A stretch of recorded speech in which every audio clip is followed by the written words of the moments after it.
தெய்வத்தின் குரல் முதல் பகுதி. துக்க பரிகாரம். ஒருவனுக்கு வியாதி வந்தால் அதற்கு பலர் பல்வேறு காரணங்களை கூறுகின்றனர். தாது வித்தியாசத்தால் நோய் வந்தது என்பர் ஆயுர்வேத வைத்தியர். இங்கிலீஷ் டாக்டர் வேறு காரணம் சொல்வார். இதற்கும் மாறாக இன்னொன்று சைக்கலாஜிக்கல் காரணத்தை இந்நாட்களில் பிரபலமாகி வரும் மனோதத்துவ நிபுணர் கூறுவார்.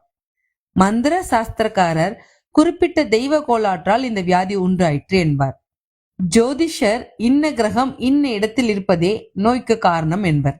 தர்மசாஸ்திரம் அறிந்தவர்களோ பூர்வ கர்ம பலனாகத்தான் வியாதி ஏற்பட்டிருக்கிறது என்பார்கள்.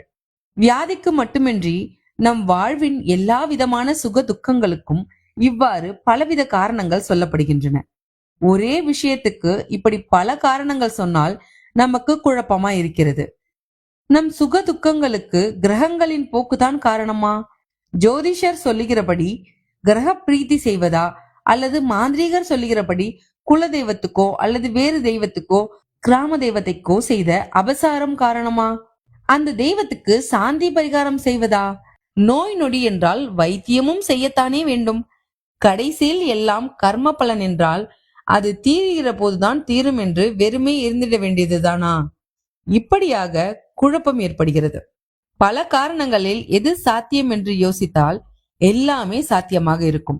ஆதி காரணம் நம் கர்மாதான் என்பது நிச்சயம். அந்த கர்மம் ஒன்றே பலவிதமான விளைவுகளை உண்டாக்குகிறது. மழை ஒன்றுதான், ஆனால் அதிலிருந்து எத்தனை விளைவுகள் உண்டாகின்றன. பூமி முழுவதும் ஈரம் உண்டாகிறது, ஈசல் உண்டாகிறது, தவளை கத்துகிறது, சில செடிகள் பச்சென்று தழைக்கின்றன, வேறு சில அழுகுகின்றன. இத்தனையும் ஒரே மழைக்கு அடையாளங்கள். அதே மாதிரி மாந்திரீகமாகவும் ஜோதிஷ ரீதியிலும் வைத்திய சாஸ்திரப்படியும் நாம் குணம் பெற வேண்டிய வியாதிக்கும் ஒரு கர்மாவே காரணம். இன்னும் வாழ்க்கையில் வியாதியை தவிர பலவிதமான பிரச்சனைகள் பணத்தால், உத்தியோகத்தால், தேக பலத்தால், அறிவு சக்தியால் கவனிக்க வேண்டிய பிரச்சனைகள் எல்லையில்லாமல் இருக்கின்றன.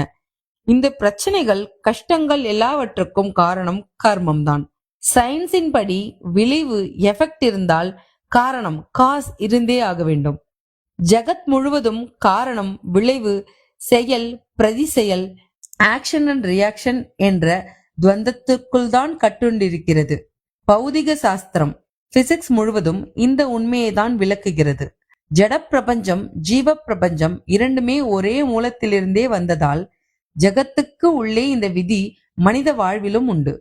நம் செயலுக்கெல்லாம் நிச்சயமாக பிரதி உண்டு. இன்று நாம் அனுபவிக்கிற சுகங்களுக்கும் கஷ்டங்களுக்கும் காரணம் நாம் முன்னமே இந்த ஜென்மாவிலோ பூர்வ ஜென்மாவிலோ செய்த நல்லது கெட்டதுகள் தான்.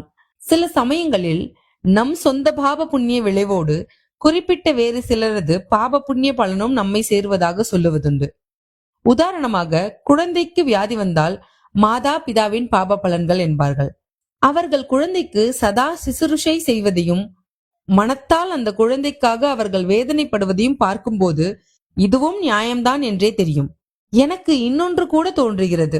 நமக்கு ஒரு கெடுதல் வந்தால் அது நம் சத்ருவின் புண்ணிய பலன் என்றும் சொல்லலாம். பிரபஞ்சத்தின் சகல ஆட்டத்துக்கும் காரணம் ஒரே ஒரு பராசக்தி தான். அந்த ஒரே ஈஸ்வரனுடைய ஆக்ஞைப்படிதான் உலக இயக்கம் முழுவதும் நடக்கிறது. அவன் பல விஷயங்களை சம்பந்தப்படுத்தி விடுகிறான். இந்த உலகத்தில் எதுவுமே தொடர்பில்லாமல் நடக்கவில்லை. நமக்கு சம்பந்தமில்லாதவையாக தோன்றுவதை எல்லாம் உள்ளூர சம்பந்தப்படுத்தி வேடிக்கை பார்க்கிறான் சர்வேஸ்வரன். ஒருவர் செய்கிற கர்மம், அதன் பலன், இவையே மனித வாழ்வின் சுக துக்கங்களுக்கு முதற் காரணம். இதற்கே துணை காரணமாக அல்லது அடையாளமாக கிரகசாரம், தெய்வ குற்றம், ஆரோக்கிய குறைவு முதலியன அமைகின்றன. ஜாதக ரீதியில், வைத்திய ரீதியில், மாந்திரீக ரீதியில் எப்படி வேண்டுமானாலும் பரிகாரம் தேடிக்கொள்ளலாம். நம் கர்மா தீருகிற போது அவை பலன் தரும். பகவான் விட்ட வழி என்று பக்தியோடு நம் வாழ்க்கையை ஈஸ்வனார்ப்பணம் செய்துவிட்டு பேசாமல் கிடக்கிற பக்குவம் இருந்தால் எல்லாவற்றையும் விட அது சிலாக்கியம். அதுவே பெரிய பரிகாரம், உண்மையான பரிகாரம். பூர்வ கர்ம சமாசாரம் எப்படி போனாலும் இனிமேலாவது கர்மபாரம் ஏறாமல் பார்த்துக் கொள்வதே முக்கியம். பழையதற்கு பரிகாரம் தேடுவதை விட புதிய சுமை சேராமல் பாவம் பண்ணாமல் வாழ்வதற்கு ஈஸ்வரனை துணை கொள்வதே முக்கியம். பூர்வ கர்மத்தால் இப்போது ஏற்பட்டுள்ள துக்கத்துக்கும் உண்மை பரிகாரம் ஈஸ்வர தியானம்தான். இனிமேல் துக்கத்துக்கு விதை போட்டுக் கொள்ளாமல் இருக்கிற உபாயமும் ஈஸ்வர தியானம்தான். துக்கம் தருவதாக இன்னொரு வஸ்துவே இல்லை என்ற அத்வைத அனுபவம் சித்திப்பதே இதன் முடிவான துக்க பரிகார நிலை. அங்கே துக்கமும் இல்லை, சுகமும் இல்லை. இரண்டுக்கும் ஆதாரமான சத்தியம் மட்டும் ஸ்வயம் பிரகாசமாக இருக்கும்.